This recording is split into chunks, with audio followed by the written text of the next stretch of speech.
नमस्ते। आज की कक्षा में सबको स्वागत है। आगे देखिए, दूसरा बेटा बताता है। संतुष्ट आवाज। वह मैंने पहले ही देख लिया है, वसीयतनामा दुरुस्त है। पहला बेटा, लेन देन निपटा गए हैं। दूसरा बेटा तसल्ली से, सब निपटा गए हैं। पहला बेटा, फिर क्या? दोनों लड़के डॉक्टर कौशिक की तरफ मुखातिब होते हैं। उनकी पत्नियां उग्र विरोध से डॉक्टर कौशिक को देख रही है। पहला बेटा, ऐसा है डॉक्टर साहब, आपकी बात मानकर हमें बड़ा हर्ष होता, लेकिन आप जानते हैं बड़ा नाजुक मामला है। दोनों छोटे भाई विदेश में है, उन्हें केबल किया हुआ है।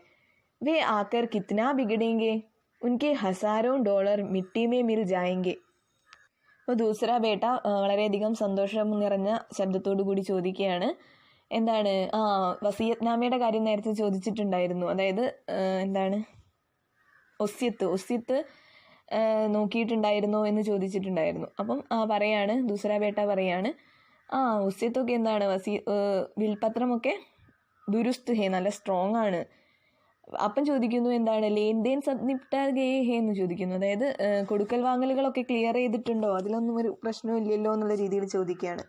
അപ്പം രണ്ടാമത്തെ മകൻ സമാധാനത്തോടു കൂടി പറയുന്നു, സബ് നിപ്റ്റാ ഗയേ ഹേ, അതൊക്കെ തീർപ്പാക്കിയിട്ടുണ്ട്. അതായത് കൊടുക്കൽ വാങ്ങലുകളൊക്കെ, കൊടുക്കാനുള്ളതൊക്കെ കൊടുത്തിട്ടുണ്ട്, കിട്ടാനുള്ളതൊക്കെ കിട്ടിയിട്ടുണ്ട്. അപ്പം അങ്ങനത്തെ ഒരു പ്രശ്നമില്ല.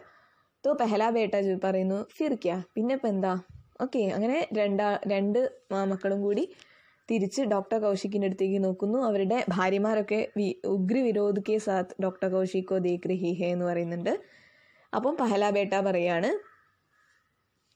നിങ്ങളുടെ എന്താണ്, ഡോക്ടർ കൗശിക്കിനോട് പറയാണ്, നിങ്ങളുടെ പറയുന്ന കാര്യമൊക്കെ നല്ല കാര്യമായിരുന്നു, പക്ഷേ എന്താണ്, അങ്ങനെ ചെയ്താൽ ഞങ്ങൾക്ക് വളരെ സന്തോഷമാകുമായിരുന്നു. പക്ഷേ എന്താ പ്രോബ്ലം എന്ന് വെച്ചാൽ, ഈ വിഷയം എന്ന് പറയുന്നത് ഭയങ്കര ഫ്രജൈലായിട്ടുള്ളൊരു വിഷയമാണ്. എന്താണ്, ഇയാൾക്ക്, മരിച്ചുപോയ ആൾക്ക് ഈ രണ്ട് മക്കളെ കൂടാതെ വേറെ രണ്ടാളുകൾ കൂടി ഉണ്ട്. ഓക്കെ, ദോ ഓർ ബേട്ടേ ഹെ, തോ വേ വിദേശ് മേ രഹത്തെ ഹെ, അവരെവിടെയാ, വിദേശത്താണ് താമസിക്കുന്നത്. അവരിപ്പോൾ വന്നു കഴിഞ്ഞ് അവർക്ക് ഈ വിവരം അറിയിച്ചുകൊണ്ട് എന്ത് ചെയ്തിട്ടുണ്ട്, മെസ്സേജ് അവരിൽ എത്തിച്ചിട്ടുണ്ട്. ഓക്കെ, അപ്പോൾ അവർക്ക് എന്താണ്, അവർ വന്നാൽ ഇവിടെ ഭയങ്കര പ്രശ്നമാവും. അവർക്ക് ആയിരക്കണക്കിന് രൂപ, ഹസാരോ രൂപയെ, എന്താണ്, ഹസാരോ ഡോളർ, അവരുടെ ഹസാരോ ഡോളർ മിട്ടിമേ മിൽ ജായിക്ക് എന്ന് പറയുന്നത് ഒക്കെ വേസ്റ്റായി പോവും. ഓക്കെ, ഇങ്ങോട്ട് എന്താണ്, വിവരം കിട്ടിയിട്ട് അവരിങ്ങോട്ട് വന്നുകൊണ്ടിരിക്കുകയല്ലേ, സോ അവരുടെ പൈസ വേസ്റ്റായി പോവും. അതുകൊണ്ട് തന്നെ എന്താണ്, തൽക്കാലം അച്ഛനെ ജീവിപ്പിക്കേണ്ട എന്നുള്ള രീതിയിൽ പറയുന്നു. ദൂസറ ബേട്ട ബതാത്ത ഹെ, ബനാവട്ടി ലഹജ, ആപ് ഭി സാഹബ് അജീബ് ഹെ, इधर हमें सारा इंतजाम करना है, देर हो रही है, उधर आप एक नया शगुफा लेकर आ गए हैं. तभी 16 साल का एक लड़का बाहर से आकर उत्तेजित आवाज में कहता है, छोटू, पापा गेंदे के फूल ले आया हूँ, फूल वाले को 200 रुपये दे दीजिए. एक ट्रक आकर घर के सामने खड़ी होती है. उसमें से घर का एक सदस्य अंदर आता है. किशन, सुरेश, बड़ी मुश्किल से ट्रक का इंतज़ाम किया है. इस काम के लिए कोई गाड़ी देता ही न था. सारी ट्रकें आजकल छात्रों ने चुनाव में रोक रखी है. രണ്ടാമത്തെ മകൻ പറയാണ്, കുറച്ച് എന്താണ്, കൃത്രിമമായ ഒരു ഭാവത്തോടു കൂടി പറയാണ്, സാഹബ്, ആരോടാണ്, ഡോക്ടർ കൗശിക്കിനോട് പറയാണ്, ആപ് ബി സാഹബ് അജീബ് ഹെ, നിങ്ങളെന്തോ വിചിത്രമായിട്ടുള്ള ആളാണല്ലോ. ഞങ്ങൾക്കിവിടെ എന്തൊക്കെ ജോലി ചെയ്യാനുണ്ട്, ഞങ്ങൾക്കിവിടെ എല്ലാ തയ്യാറെടുപ്പുകളും നടത്താനുണ്ട് ശവസംസ്കാരത്തിൻ്റെ. ഓക്കെ, അപ്പോൾ അതിൻ്റെ ഇടയിൽ നിങ്ങളൊരു ഫലിതവും കൊണ്ട് വന്നിരിക്കുകയാണോ എന്ന് ചോദിക്കുകയാണ്. ആ സമയത്ത് തന്നെ ഒരു 16 വയസ്സുള്ള ഒരു ആൺകുട്ടി വന്നിട്ട് ഭയങ്കര സന്തോഷത്തോടു കൂടി എനർജറ്റിക് ആയിട്ട് പറയാണ്, എന്താണ്, ഗേന്ദയ്ക്ക് ഫൂൽ ലേ ആയാ ഹൂ, അതായത് ശവമഞ്ചമൊക്കെ അലങ്കരിക്കാനുള്ള ചെട്ടിപ്പൂക്കളൊക്കെ കൊണ്ടുവന്നിട്ടുണ്ട്. അതുകൊണ്ട് തന്നെ എന്താണ്, ഫൂൽവാലേക്കോ 200 രൂപയെ ദേ ദീജിയെ, ഫൂൽവാലെ, അത് കൊണ്ടുവന്ന പൂക്കാരന് 200 രൂപയെ 200 രൂപ നൽകാൻ വേണ്ടി പറയുന്നു. ഓക്കെ, അതേസമയം തന്നെ ഒരു ട്രക്കും അവിടെ വന്ന് നിൽക്കുന്നു. അതിൽ നിന്ന് ആ വീട്ടിലെ തന്നെ വേറെ ഒരു മെമ്പർ ഇറങ്ങി വരുന്നു. കിഷൻ എന്നാണ് പേര്. കിഷൻ പറയാണ്, എന്താണ് സുരേഷ് എന്നാണ് വിളിക്കുന്നത്. ഓക്കെ, മകനെയാണ് വിളിക്കുന്നത്. എന്താണ് വളരെ ബുദ്ധിമുട്ടിയിട്ടാണ് ആ ട്രക്ക് അദ്ദേഹം സംഘടിപ്പിച്ചതെന്ന് പറയുന്നു. ഇപ്പം ട്രക്ക് കിട്ടുക എന്ന് പറയുന്നത് ഭയങ്കര ബുദ്ധിമുട്ടാണ്. അത് മാത്രമല്ല ഇങ്ങനെയൊരു ജോലിക്ക് വേണ്ടി, അതായത് ശവസംസ്കാരം അങ്ങനെ ശവം കൊണ്ടുപോകാൻ വേണ്ടിയിട്ട് ട്രക്ക് കിട്ടുക എന്ന് പറഞ്ഞാൽ അതിലും ബുദ്ധിമുട്ടാണ്. പിന്നെ അത് മാത്രമല്ല, എന്താണ് ഇപ്പം ഇലക്ഷൻ ആയതുകൊണ്ട് തന്നെ ട്രക്കുകൾ മുഴുവൻ വിദ്യാർത്ഥികൾ അവരുടെ ആവശ്യങ്ങൾക്ക് വേണ്ടി തടഞ്ഞു വെച്ചിരിക്കുകയാണ് എന്നും പറയുന്നു. बड़ी मेहनत के बाद यह 1100 पर मिली है. आधा पैसा एडवांस दिया तब कहीं आई है ट्रक. एक अन्य आदमी बाहर से आकर, आपने आज अखबार में किराए पर कमरा देने का जो इश्तेहार दिया है उसी सिलसिले में आया हूँ. दोनों भाई कौशिक की और फिर समस्त इंतज़ाम की ओर उलझन भरी नज़र डालते हैं. क्या करें जैसी भंगिमा बनाकर सिर पर हाथ रख लेते हैं. तभी कुछ और मेहमान अंदर घुसते हैं और एक बार फिर हाय पिताजी विलाप शुरू हो जाता है. बड़ा लड़का हाथ जोड़कर डॉक्टर कौशिक को स्कूटर तक पहुंचा आता है. കിഷൻ ട്രക്കൊക്കെ സംഘടിപ്പിച്ച് വന്നിരിക്കുകയാണ്. എന്നിട്ട് പറയാണ്, ബഡി മെഹനത് കെ ബാദ്, വളരെ കഷ്ടപ്പെട്ട് കിട്ടിയ ട്രക്കാണ്. അതുതന്നെ ഗ്യാരൗസവിന് ഈ ട്രക്ക് കിട്ടിയത് വളരെയധികം കഷ്ടപ്പെട്ടിട്ടാണെന്ന് പറയുന്നു. അതുമാത്രമല്ല, ആധാ പൈസ, അതിൻ്റെ പകുതി എമൗണ്ട് എന്ത് ചെയ്തിരിക്കുന്നു, അഡ്വാൻസ് ആയിട്ട് നൽകിയിട്ടുണ്ട്. അങ്ങനെയാണ് ഇപ്പോൾ ഇത്രയും ബുദ്ധിമുട്ടിയിട്ടാണ് ട്രക്ക് സംഘടിപ്പിച്ച് കൊണ്ടുവന്നിരിക്കുന്നതെന്ന് പറയുന്നു. അതേസമയം തന്നെ ഏക അന്യ ആത്മി, വേറൊരാളും വന്നിട്ട് പറയാണ്, നിങ്ങൾ ന്യൂസ് പേപ്പറിൽ ഒരു റൂമിൻ്റെ പരസ്യം കൊടുത്തിട്ടുണ്ടായിരുന്നല്ലോ, അത് അന്വേഷിക്കാൻ വേണ്ടി വന്നതാണെന്ന് പറയുന്നു. അപ്പോൾ ഇങ്ങനെ ഒരുപാട് ആളുകൾ അവരുടെ ചുറ്റും കൂടി നിൽക്കുന്ന സമയത്ത് ആ രണ്ട് സഹോദരന്മാരും പരസ്പരം നോക്കുന്നു, പിന്നെ കൗശിക്കിനെ നോക്കുന്നു. എന്നിട്ട് കൺഫ്യൂഷനായിട്ട് നിൽക്കുന്നു കുറച്ച് സമയം. ക്യാ കരേ, ഇനിയിപ്പോൾ എന്ത് ചെയ്യാനാണ് എന്നുള്ള ഒരു എക്സ്പ്രഷൻ മുഖത്ത് വരുത്തിയതിന് ശേഷം സിർ പർ ഹാത്ത്, തലയിൽ കൈവയ്ക്കുന്നു. അപ്പം പിന്നെയും കുറേ മെഹമാൻ, അതിഥികളൊക്കെ വന്ന് വീടിനുള്ളിലേക്ക് കയറുന്നു. അപ്പം പിന്നെയും വീണ്ടും അവർ ഹായ് പിതാജി, അയ്യോ അച്ഛ എന്നൊക്കെ പറഞ്ഞിട്ടുള്ള വിലാപം, കരച്ചിൽ തുടരുന്നു. അങ്ങനെ ബഡാലെടുക്ക, മൂത്ത മകൻ എന്ത് ചെയ്യുന്നു, കൈകൂപ്പിയിട്ട് ഡോക്ടർ കൗശിക്കിനെ തിരിച്ച് സ്കൂട്ടറിൻ്റെ അടുത്ത് കൊണ്ടുവിടുന്നു. ബഡാ ബേട്ട ബതാത്ത ഹെ, जो हम पर पड़ी है भुगत लेंगे डॉक्टर साहब, आप क्यों पड़े इस चक्कर में. नमस्ते. लड़का तेजी से वापस कमरे में चला आता है. डॉक्टर कौशिक अबूझ से उसी दिशा में देखते रहते हैं. अविनाश उसके कंधे पर ऐसे स्पर्श करता है जैसे दरवाज़ा खटखटा रहा हो. अविनाश, अब कहाँ जाना है, बताइए, देर हो रही है. डॉक्टर कौशिक अखबार देखकर स्कूटर स्टार्ट करते हैं. काफ़ी दूर चलने के बाद मकानों के नंबर पढ़ते पढ़ते वे सही पते पर पहुंचते हैं.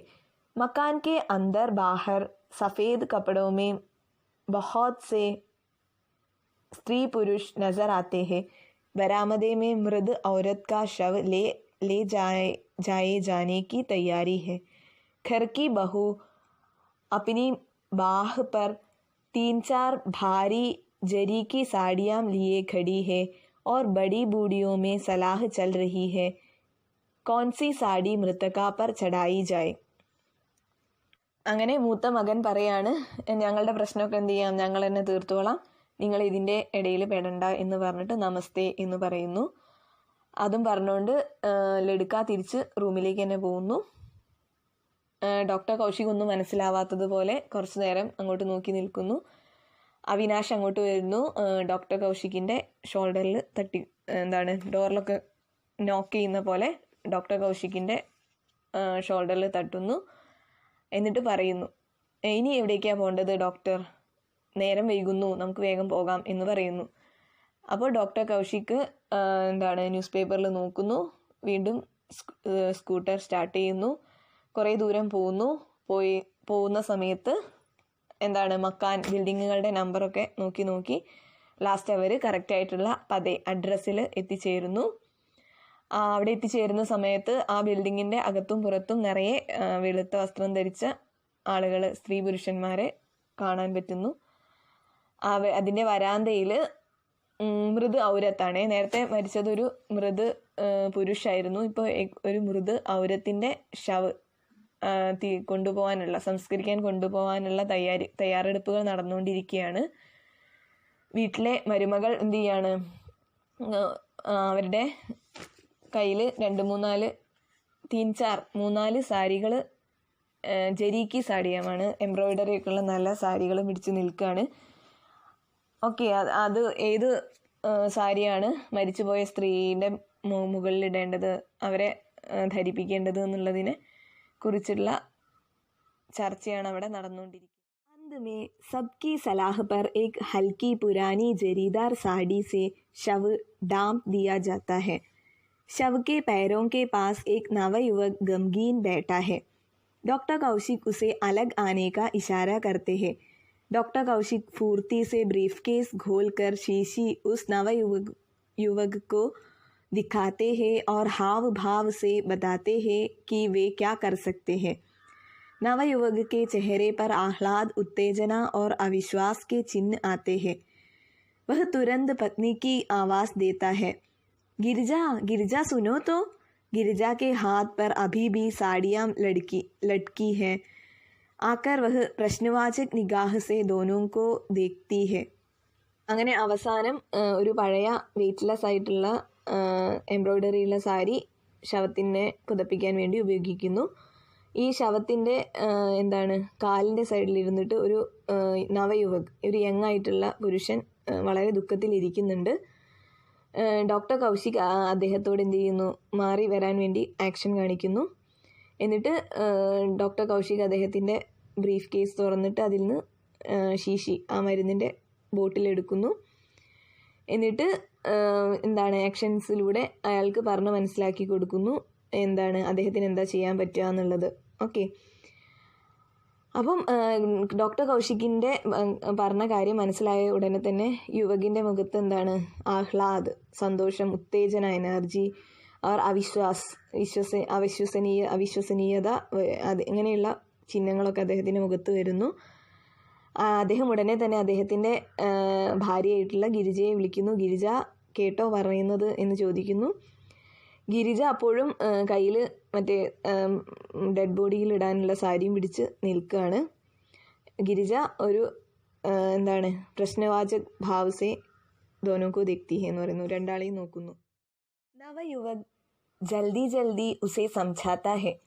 नवयुवक, अम्मा फिर से जी सकती है, ये डॉक्टर साहब का कहना है, इनके पास ऐसी दवाई.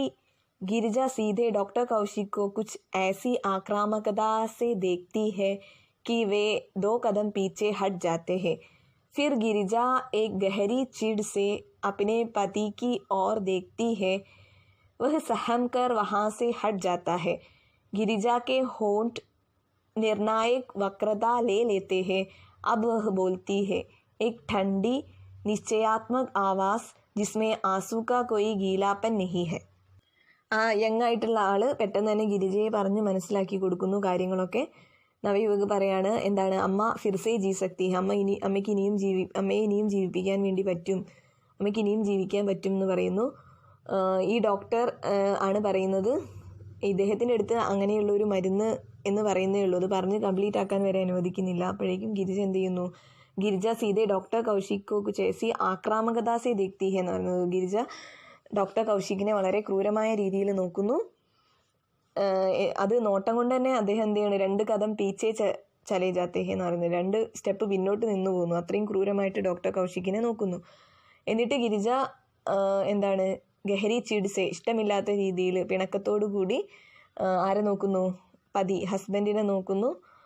അത് ആ നോട്ടത്തിൻ്റെ അർത്ഥം മനസ്സിലാക്കിയിട്ട് നമ്മുടെ നവയുവക് എന്ത് ചെയ്യുന്നു, അതിന് അനുകൂലിച്ചുകൊണ്ട് അവിടെ നിന്ന് മാറി നിൽക്കുന്നു. ഗിരിജയുടെ ചുണ്ട് പ്രത്യേക രീതിയിൽ വികൃതമാകുന്നു. ഓക്കെ,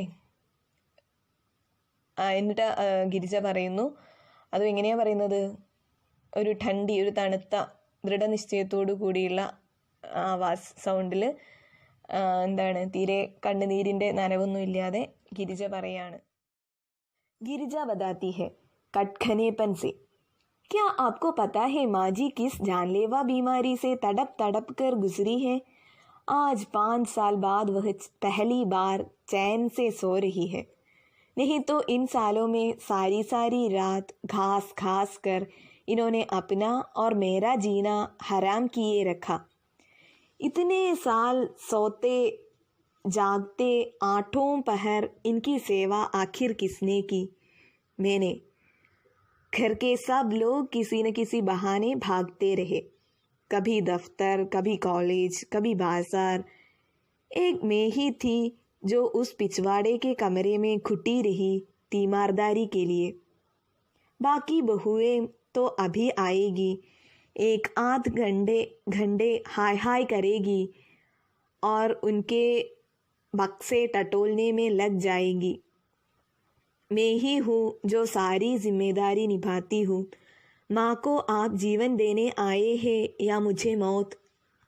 ഗിരിജ വളരെ കടുപ്പത്തിൽ ചോദിക്കുകയാണ്, എന്താണ് നിങ്ങൾക്കറിയാമോ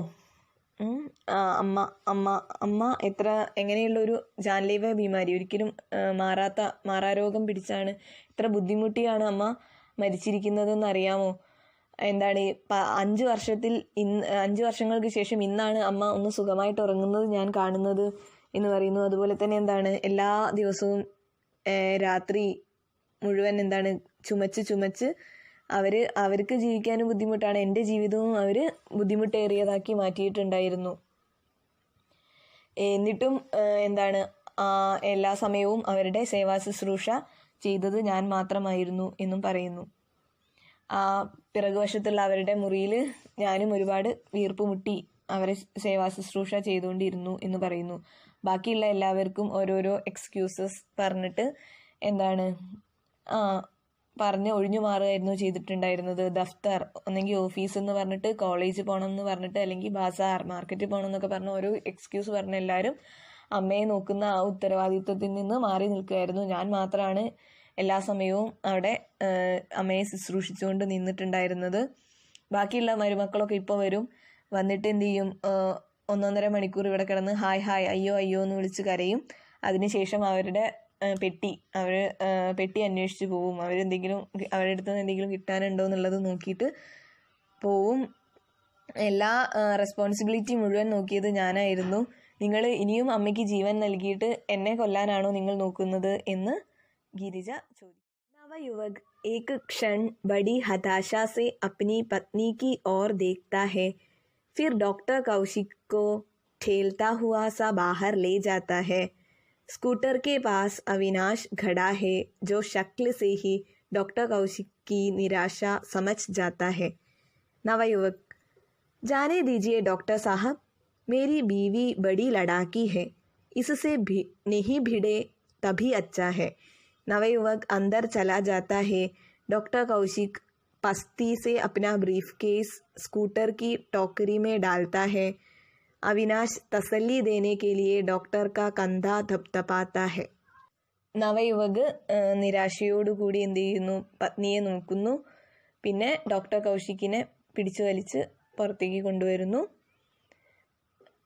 എന്നിട്ട് സ്കൂട്ടറിൻ്റെ അടുത്ത് നിൽക്കുന്ന അവിനാശ് കൗശിക്കിൻ്റെ ഫേസ് കണ്ടതോടെ തന്നെ അദ്ദേഹത്തിൻ്റെ നിരാശ മനസ്സിലാക്കുന്നു. നവയുവക് പറയുന്നു, സാരില്ല ഡോക്ടർ, എൻ്റെ ഭാര്യ ഭയങ്കര ലഡാക്കി, ഭയങ്കര ലഡന എന്ന് വെച്ചാൽ യുദ്ധം ചെയ്യുക എന്ന്, ലഡാക്കി എന്ന് വെച്ചാൽ വഴക്കിടുക എന്നുള്ള അർത്ഥം. ഓക്കെ, വഴക്കാളിയാണ്, അവളോട് പിണങ്ങാതിരിക്കുന്നത് തന്നെയാണ് നല്ലത് എന്ന് പറയുന്നു. ഓക്കെ, അത്രയും പറഞ്ഞുകൊണ്ട് നവയുവക് അകത്തേക്ക് പോകുന്നു. ഡോക്ടർ കൗശിക് ക്ഷീണിച്ച് ബ്രീഫ് കേസ് സ്കൂട്ടറിൻ്റെ ബോക്സിലിടുന്നു. അവിനാശ് അദ്ദേഹത്തെ സമാധാനിപ്പിക്കുന്നതിന് വേണ്ടി ഷോൾഡറിൽ തട്ടുന്നു. ധന്യവാദ്.